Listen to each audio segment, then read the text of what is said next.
Todos nosotros nacemos con una identidad, pero es una identidad mucho más grande que nosotros mismos, mucho más grande que nuestros nombres, que nuestros apellidos, que lo que hacemos. Es una identidad que nos fue legada por comunidades anteriores a las nuestras. Y eso es muy importante de tenerlo presente. Yo, por ejemplo, nací en Santiago de Chile, en la década de los años 70. Crecí en un barrio que se llama Providencia, la Providencia de las Torres Tajamar. Soy hija de una familia grande de anticuarios, padre, madre, tíos, tías, todos anticuarios. Me formé en conversaciones de arte, de cosas viejas, en el barrio Mapocho. Tuve la fortuna de viajar con mi padre por todo Chile, buscando aquellos objetos que a lo mejor ya la gente no los quería, pero otros sí, que le encontraban valor. En esos viajes, aparte de conocer Chile, conocí ciertos hábitos culturales que teníamos los chilenos y me empecé a reconocer en ellos. Por ejemplo, llegábamos a ciertos pueblos y siempre buscábamos plazas y lugares donde poder comer comida casera. Entonces, a temprana edad, empecé a adquirir ciertos gustos, que siempre en una mesa tenía que haber un buen pebre, un buen pan amasado y sopaipillas. También crecí con olores y colores. Olores al campo chileno, olores a la madera vieja de los muebles antiguos, olores del mar. Yo con mi papá me traía mucho a la Quinta Región. De hecho, él fue quien me mostró la belleza de esta ciudad de Valparaíso, y mis abuelos paternos tuvieron un emporio en el Cerro Barón, el cual yo no conocí, pero conocí sus historias también. Lo que les quiero decir con eso es que uno pertenece a algo, y lo que yo me di cuenta es que ese algo se construye colectivamente. Y esa construcción colectiva de la cual todos somos parte, finalmente son experiencias, pero también son acuerdos. Al andar de mi carrera, me di cuenta que si yo quería preservar el patrimonio a lo cual yo me dedico, para hacerlo con éxito, sí, efectivamente tenía que entender cosas técnicas, ¿no es cierto?, de mi propia disciplina, pero tenía que saber hacer algo que no me lo enseñaba ninguna universidad, y que tenía que ser una generadora de acuerdos, con personas, acuerdos con actores de mi paisaje cultural. Lo que yo les narré de mi familia es un paisaje.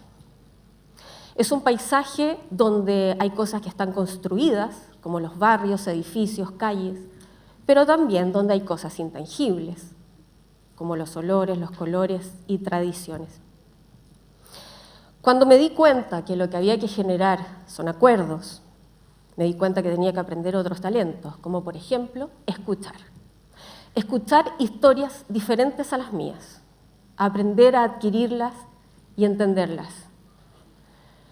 Tenía que aprender a seducir historias que yo quería que se valoraran, porque tengo que construir con ellos, con otros, tengo que saber acordar qué quiero que valoremos, qué queremos valorar para que esos paisajes culturales sean nuestro futuro.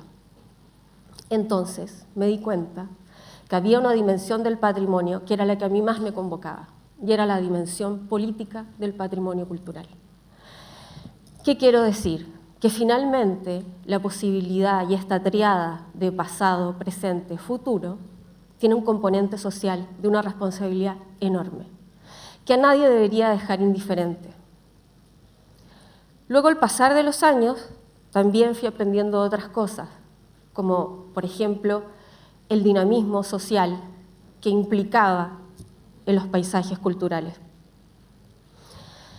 Llevando un poco más amplio el tema, los quiero llevar a lo que puede pasar, por ejemplo, en un país como Siria. En Siria se congregan 16.000 años de la historia de la humanidad, 16.000 años, que tiene que ver con todos nosotros, una de las civilizaciones. En Siria, yo no sé si ustedes saben, desde los años 80 hasta hoy, está con un conflicto bélico muy importante, el cual ha destruido paulatinamente el paisaje cultural, sus tradiciones, su patrimonio construido. De hecho, la UNESCO ya no piensa que es un efecto colateral de la guerra, ya lo entendieron como un foco bélico. ¿Por qué?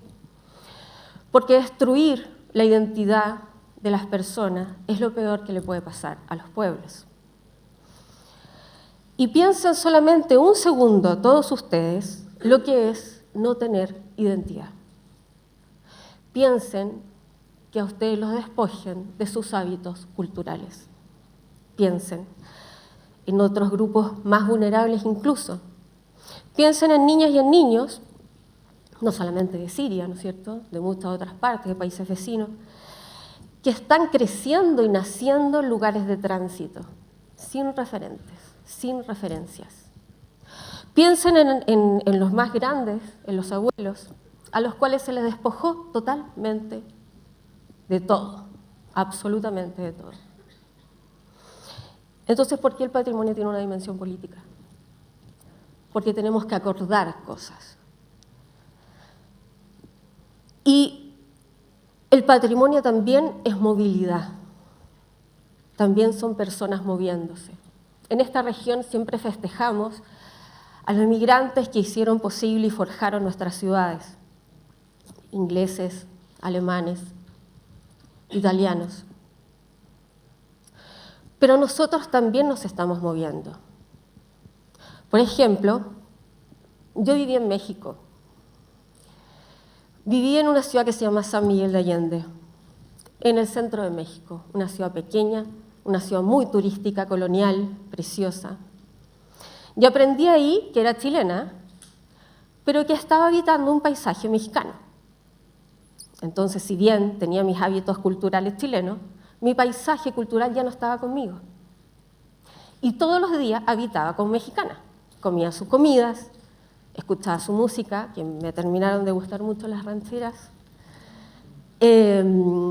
vivía sus tradiciones, aprendí a reírme de los chistes mexicanos, que es muy difícil, y finalmente de México me fui a vivir a Italia, al norte de Italia, una ciudad muy bonita que es Torino, y después a Venecia. Y ahí ya era un poquito con hábitos mexicanos, chilena, pero que no estaba en México, que no estaba en Chile, entonces vivía como italiana. Y comía su comida, escuchaba también su música, iba a sus museos, veía toda esta majestuosidad. Y Chile y México me cambiaron para siempre. Cuando volví a Chile, decidí que no podía volver a vivir a Santiago. Me había acostumbrado a rutinas de ciudades más caminables, más pequeñas. Me había acostumbrado a comprar a escala más pequeña de mercado, a mirar la fruta, la verdura, la carne. No quería ir más a los supermercados. Y quería que mi familia y mis hijos vivieran en un ambiente que yo consideraba y quería valorar para ellos mejor, a mi juicio mejor. Cuando vuelvo a Chile y no quería vivir a Santiago, decidimos vivir en Valparaíso. Yo vivo en Valparaíso desde el año 2008. Y mis dos hijas son porteñas, con una mamá chilena, pero un poquito mexicana, un poquito italiana. Mi marido, veneciano, italiano, pero ya un poquito chileno, y todos porteños. Entonces, el paisaje cultural de mi casa se construyó así, por experiencias diversas. Y en mi casa, efectivamente, no puede faltar el pan batido, el parmellano y el picante, el chile.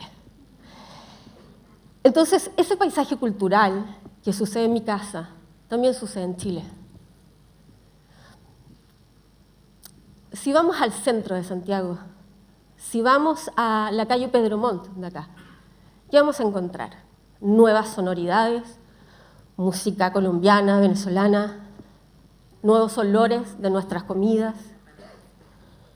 ¿Algo suena? Vamos a encontrar música distinta, colores de pieles diferentes. Con lo que les quiero decir es que los paisajes culturales son dinámicos. Yo cuando empecé a trabajar en patrimonio, había una concepción distinta a la que hay hoy. Era el concepto del patrimonio monumental, ese grande, los grandes edificios, cuya historia les dio, los enaltecieron para que pasaran de generación en generación. No es que no exista esa definición hoy, la hay. De hecho, nuestras leyes y muchos países tienen esa orientación. Afortunadamente, hoy la ley de patrimonio en Chile está cambiando. Soy parte también de una de las comisiones que estamos trabajando en eso. Y lo interesante es que el paisaje cultural va a ser un vector importante en nuestra nueva ley. ¿Y por qué eso es importante? Por la dimensión política que les hablaba. Porque finalmente nosotros, todos, tenemos que acordar qué paisaje cultural queremos tener. Y esas son decisiones, no pasa solo, son acuerdos políticos, son acuerdos comunitarios. ¿Y por qué es importante saber qué patrimonio habitamos? Porque no puede ser construido por otros, tiene que ser acordado por nosotros. Entonces, para que tomemos buenas decisiones, tenemos que saber quiénes somos y quiénes queremos ser. Ahora, pensemos en Valparaíso. Miremos el anfiteatro.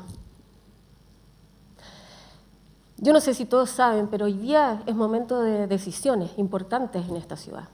Decisiones que tienen que ver cómo nos vamos a relacionar los próximos 100 años con el mar. Suena súper importante cuando lo decimos así. Y así es. Esa es la pregunta. Entonces, hoy día hay proyectos de expansión portuaria, la ciudad está en obsolescencia económica brutal, hay deterioro, no entendemos para dónde va la cosa. Pero más allá de nuestras opiniones, que un proyecto es malo, que el otro proyecto no lo es, el punto es que tenemos que valorizar la importancia de acordar qué paisaje vamos a querer.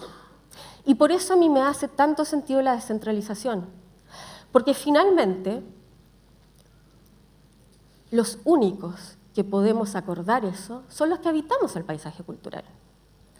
No puede ser que sean otros que no habitan nuestro paisaje, que quizás no conocen los detalles, las experiencias que sí queremos valorizar nosotros, tomen decisiones. Por eso es importante apoderarnos y ser tutores de nuestro patrimonio. La imagen que está atrás mío es un cuadro de Thomas Jack Somersby, un inglés que estuvo en el siglo XIX en Valparaíso, precursor de nuestra pintura chilena.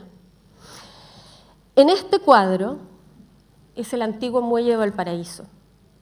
Ustedes ven una costanera abierta.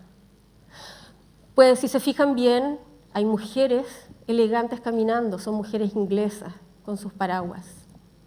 Si se fijan bien, también hay personas descalzas. Hay geografía atrás, la sinuosidad de los cerros, están los barcos. Esa es una foto que un siglo pasado quiso tener. Hubieron acuerdos, hubo idiosincrasia que llegó a eso, entre personas distintas, con experiencias de todos los mundos, y decidieron tener ese paisaje. La pregunta es, entonces, ¿qué responsabilidad y cuál va a ser el paisaje que nosotros queremos tener en 100 años más? Muchas gracias.